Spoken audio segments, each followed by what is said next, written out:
something, but I can't explain how I know.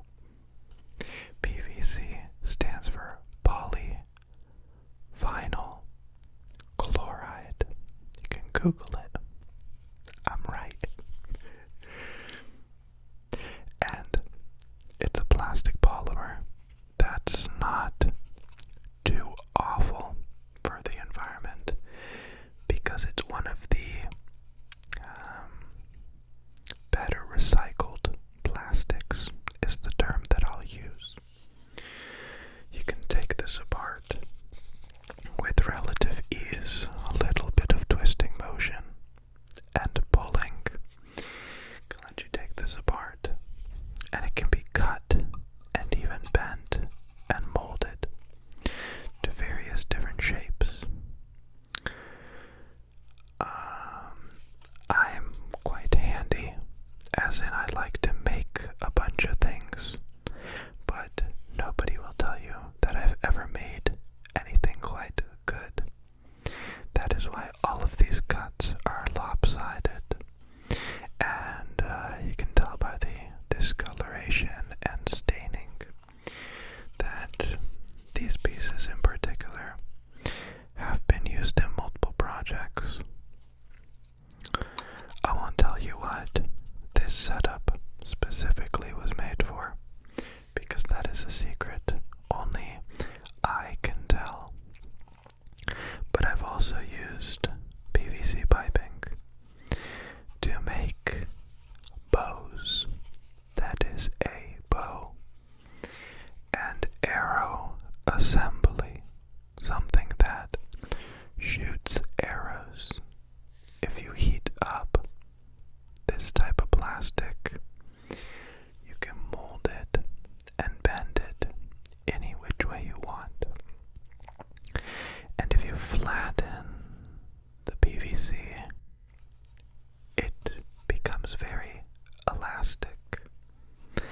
Place a rope at one end connected to the other, and you have yourself a very nice bow that only needs an arrow. However, even though many people find multiple uses for this interesting product, its main purpose is to move water. It's a tunneling mechanism for fluid, almost always water. This is white PVC. It comes in various colors.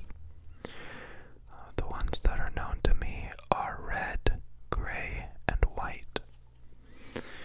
And white is commonly used for water that isn't too hot.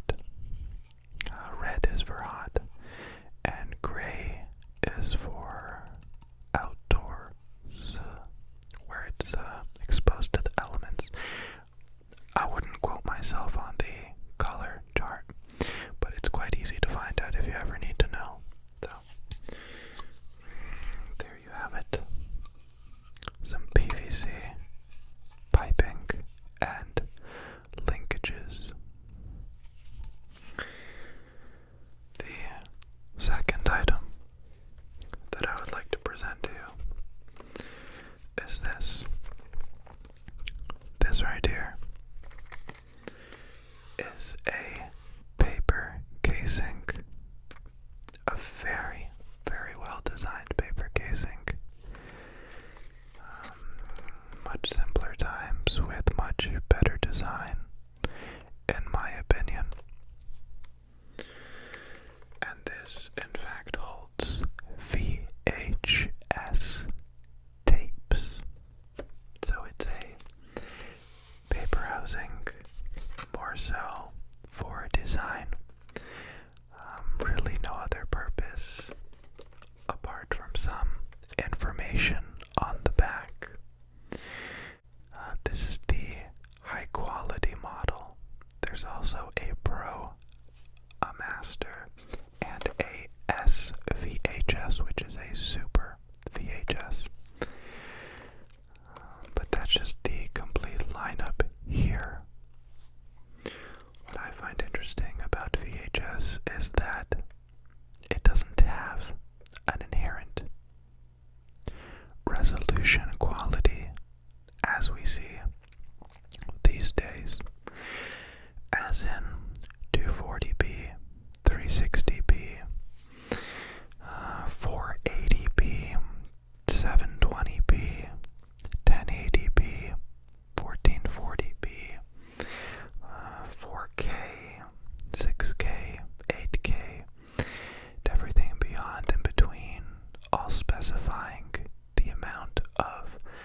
resistant to temperature, and it is also very brittle. It is not meant to bend like the PVC. It is meant to keep its shape, and if it bends, in fact, it could render the enclosure pointless.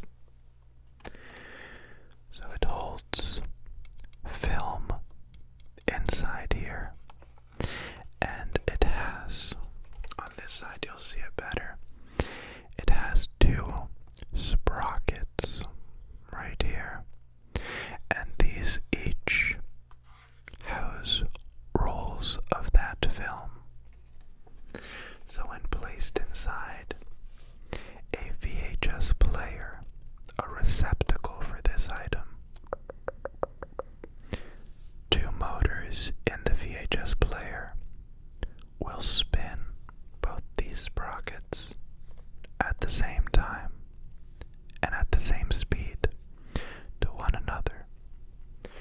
This film will then be fed inside the VHS player, and the film will be read through a sensor and delivered to a TV screen. Even better, if you want the true experience, which I've never experienced in person, is you'll put this in a VHS that does not deliver it to a TV, but rather to a projector.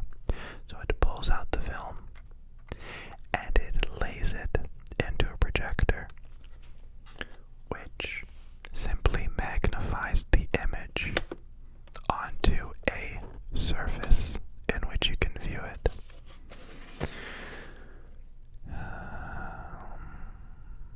Yes. It's very easy to take this apart, as it's also very common for these tapes to run into rolling issues. So with just a few screws you can open it up and realign what needs to be aligned. These are, however, quite reliable and can be rotated and projected multiple times without failure.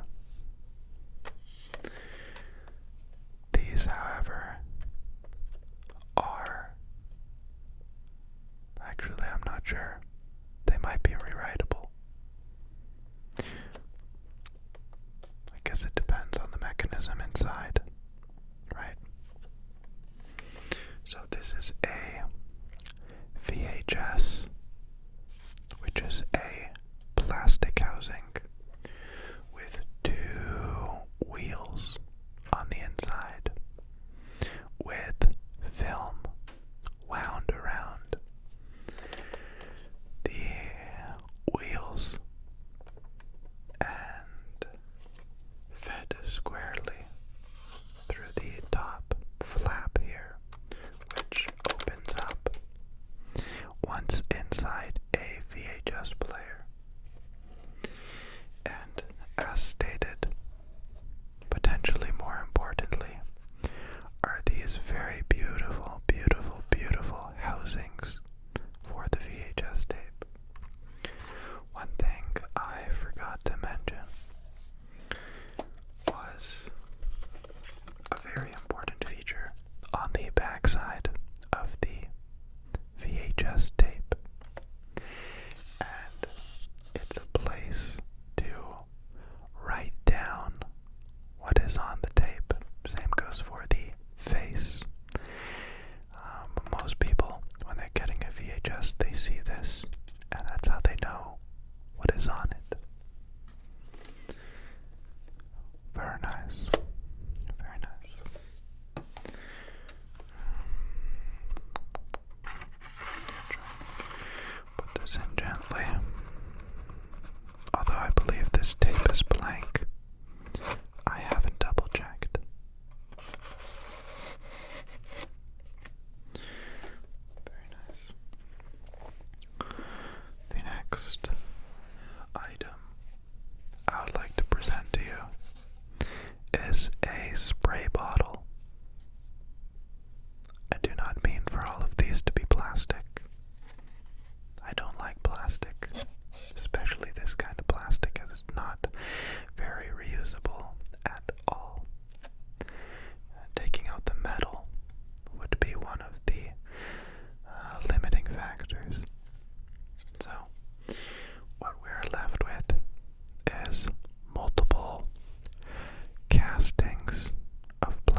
as you squeeze down the pump, air rushes out of a two-part valve or a double valve, a check valve. And when you let go of it, air is not allowed to flow back in through the top. And the only place something can come from is through this tube here. There's no other opening for this to come up. And there's also a spring inside the top part, which assists in that vacuum pressure. So as this tip begins to rise, liquid from the bottle is pulled up through the tube and evacuated through the tip. Oh, no, I totally said that backwards. It's everything I said, but backwards. So as you press down, you're actually filling in that void, and as you let go, it's just filling this back up to its proper position. It's quite embarrassing.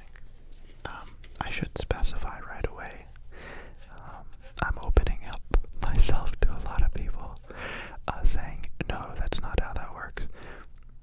This is an ASMR video. I am an expert in nothing apart from maybe whispering about things. And I thought it would be fun to whisper about how things work. I don't know completely how all these things work, and I may get some things wrong, but nobody's perfect, and I hope at least some of which I am sharing somebody doesn't already know about may learn something, or from my mistakes or misexplanations, potentially somebody else may be reminded or have their memory jogged on how it truly does work. So yeah, I had this one quite backwards. I'm quite confused on how it actually works. Pump, pump, pump. Whatever else.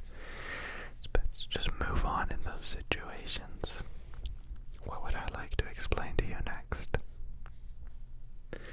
Here I have an actual tool used to make music. In recent years, it has been, what's the word I'm looking for? It's been adopted as an ASMR tool. It's not my thing for ASMR.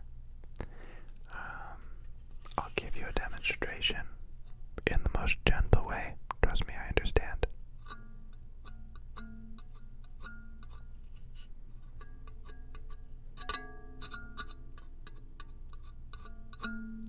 It's difficult. It's difficult. I guess I did a bad job there. So it's a musical instrument. It has a very particular design, this one. The base is made out of a palm tree. That's the shaft of the tree. And then the center portion is made out of a coconut.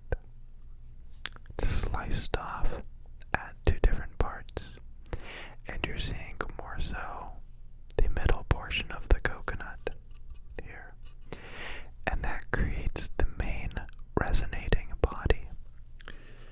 Just as you might see in a guitar, it has a opening in that body to create or emphasize the vibration caused by these metal forks. Each metal fork is a different length, which causes it to vibrate at a different frequency. Frequency being the speed at which sound is occurring. So, when these these are placed and simply held down securely by plucking on these individual forks. You create a tune. I don't recall what each of these are tuned to, but they are very classical chords, A, D, C minor, stuff like that, F major, words, right? This was completely handcrafted, and I think it looks really, really, really nice. It also uses the same coconut shell, the fruit of the coconut tree, to even make these points to mount the forks. I almost called those frets. That's not what that is. Not what that is at all. But a very cute creature, and a very fun tune to play on your lonesome. But once again, I don't particularly like it for ASMR. I love the vibration or echo after plucking, but I think the plucking sound is quite high-pitched and not ASMR-like. Let's see. Spend my time on the first few items. A little bit too much. This is a remote. It uses an infrared LED and an assortment of rubber buttons with a electronic board on the inside, a flat panel with metal contacts. And when those contacts are completed by pressing the button, I don't believe there's a battery in here, the infrared light will be shone towards wherever it is being pointed. And each individual button also pulses at a different rate than any other button. And that is how the receiving item knows what button is pressed. The whole world works on frequencies. It has a plastic housing and a place to put in multiple AA batteries. That is, batteries with 2 prongs and moderate voltage.